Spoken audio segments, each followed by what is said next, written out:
Lightworker, welcome to my channel. My name is George Lizos. I'm a spiritual teacher and intuitive healer and the #1 best-selling author of Lightworkers Gotta Work and Protect Your Light, a practical guide to energy protection, cleansing, and cutting cords. In this video, I'll be walking you through Rebecca Campbell's new deck, the Rose Oracle, which is just so stunning. Take a look at it.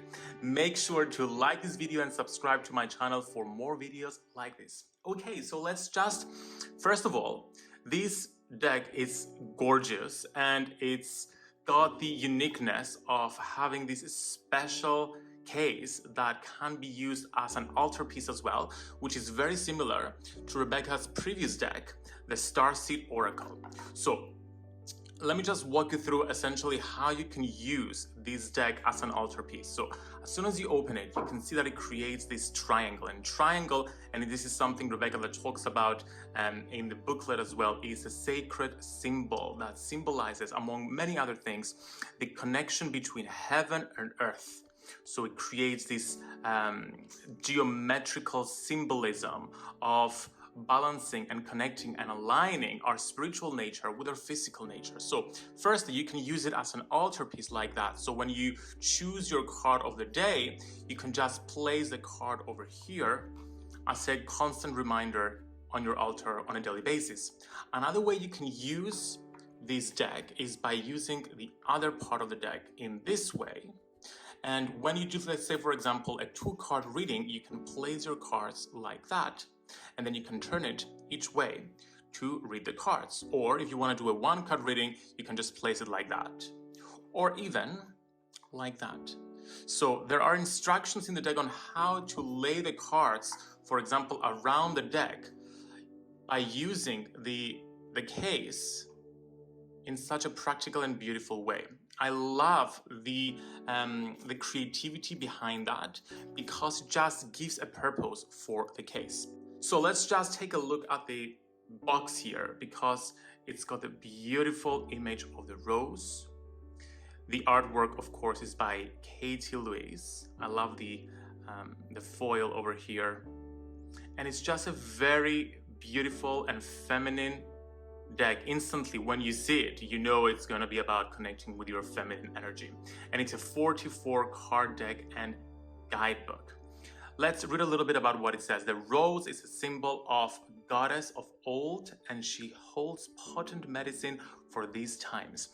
This oracle creates space for you to connect with her energy, wisdom, and breathtaking beauty. May her healing mysteries call you home to your true nature. And we're going to talk about the rose as we go through the deck. And it says here on the top, unlock the sacred mysteries of the rose. When you open the deck, it's got messages on the inside as well. Plant yourself here, which is Rebecca Campbell's overarching message in the Starseed Oracle as well. And Letters to a Starseed, which is her new book. And then I think on the inside here, you can also see plant yourself here. So let's just leave this on the side for now and let's go through the booklet. First of all, as soon as you open the deck, you have the Rose Oracle Attunement. And this is an attunement you can read before you give yourself readings. I personally used it at the start of getting the deck just so I can attune the deck to the oversoul of roses, but also so that I can connect with the oversoul of roses as well. And you can see some instructions here as to how you can use it. Now, the booklet, the guidebook. Now, usually these booklets just had like some information about how to read the cards and then like messages for each card and descriptions of each card. However, there's a substantial part of this booklet that's all about the rose, which I found so fascinating. I've always been connected with the roses. I use rose water as a toner for my face. I use a rose essential oil infused moisturizing cream. I use essential oil of rose on my heart to open my heart or to heal my heart. I use a face mist with rose. I'm just obsessed with roses. Now let me know in the comments, how do you use rose-related products. So here, you'll read information about the sacred and mystical associations of the rose, the symbolism of the rose, the history of the rose, how the rose has been used since the ancient times until the current times, and how the symbolism of the rose has evolved. And I want to read you what I've bookmarked here because I found it so interesting and fascinating, and I believe it captures the essence of the deck. So as the rose becomes more and more popular and is embraced by the hearts of humanity, we're beginning to see beyond the long-stemmed red rose grown in a hothouse as a commercial declaration of love on Valentine's Day, and into the mystical, healing, sacred, feminine, hidden world of all that she holds and has been a symbol of since times ancient. What is the rose calling forth within you? And I want to start this walkthrough with this question.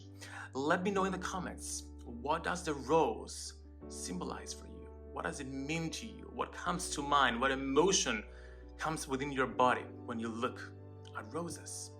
Okay, shall we go through the deck? So I'm just gonna walk you through the cards. First of all, we have the back design of the cards, which is just gorgeous and very symmetrical and very in alignment with the symmetrical nature of roses. And there is also information around that and the symbolism of that in the book. So let's just go through card by card. The Rose of Venus. This was actually the first card I picked when I gave myself a reading. And by the way, stay until the end because I'm going to do a collective reading for everyone watching this right now. So I have a strong connection with Aphrodite, my gal over there. I am a Greek priest to Hellenic polytheism. I am Greek. That's my ethnicity. And living in Cyprus, I'm part of the group of people who still believe in the ancient Greek gods and goddesses. So we honor them on a monthly basis, and Aphrodite is my favorite goddess and the one I connect to the most. So I felt so blessed when I picked that card. She was like reaching out. So let's just go through the cards so you get an idea as to how they look.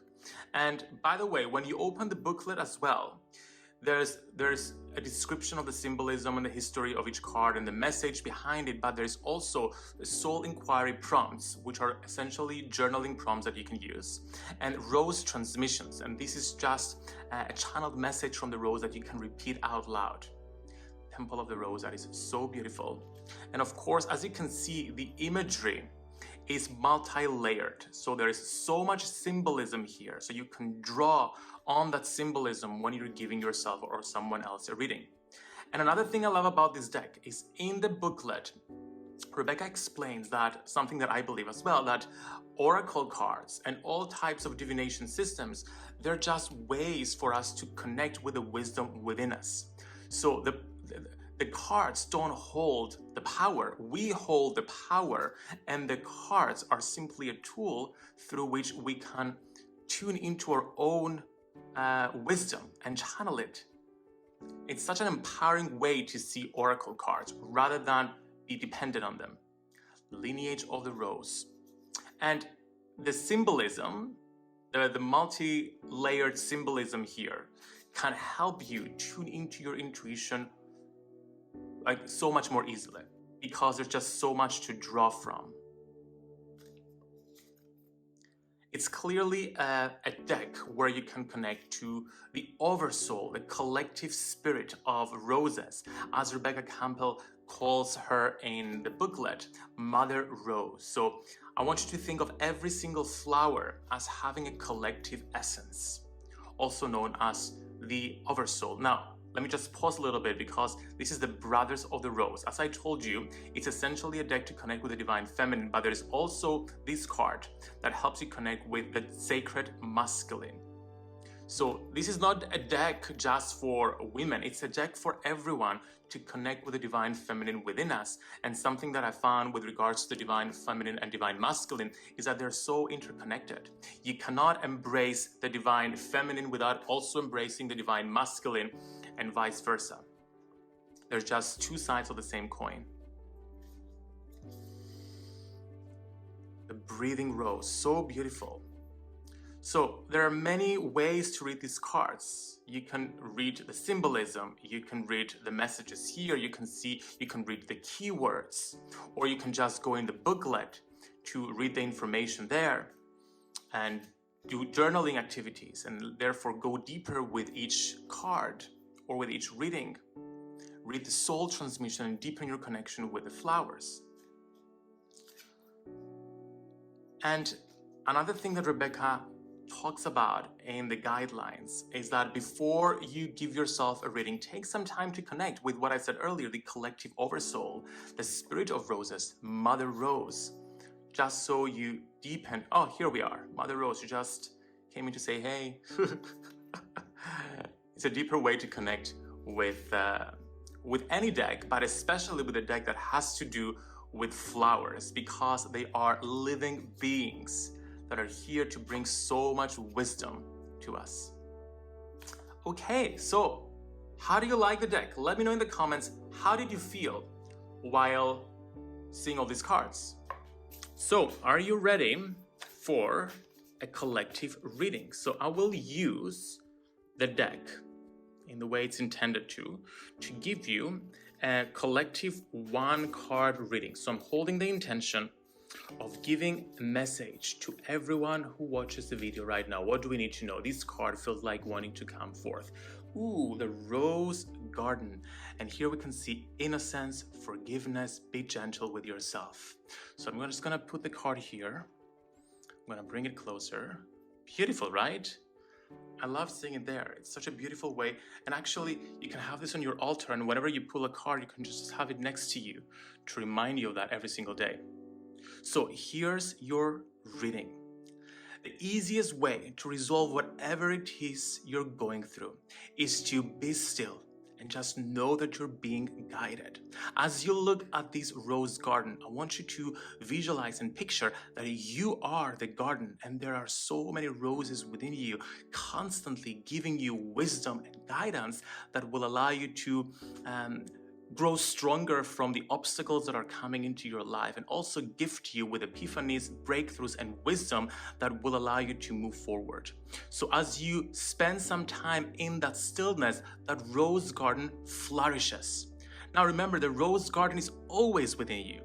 The degree to which you see it and witness it or not has to do with your capacity to be still, to be silent, to be gentle with yourself, to go within, quiet your mind, quiet your body, calm down your emotional and mental bodies, and allow that wisdom to arise naturally. This is what most spiritual traditions are teaching, essentially.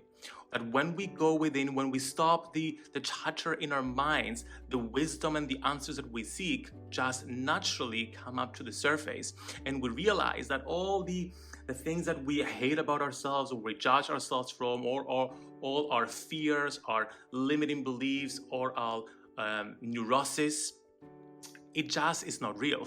But when we quiet our mind, all of that just washes away. And the true essence of who we are, and therefore the true wisdom that lies within us, naturally comes to the surface. So take this message with you today, whatever it is you're going through, and trust that Mother Rose is guiding your way. So there you go, Lightworker. Thank you so much for joining me. I hope you enjoyed this review and walkthrough of the Rose Oracle. Let me know in the comments how you enjoyed this and what your favorite card was. And make sure to like this video and subscribe to my channel for more videos like this.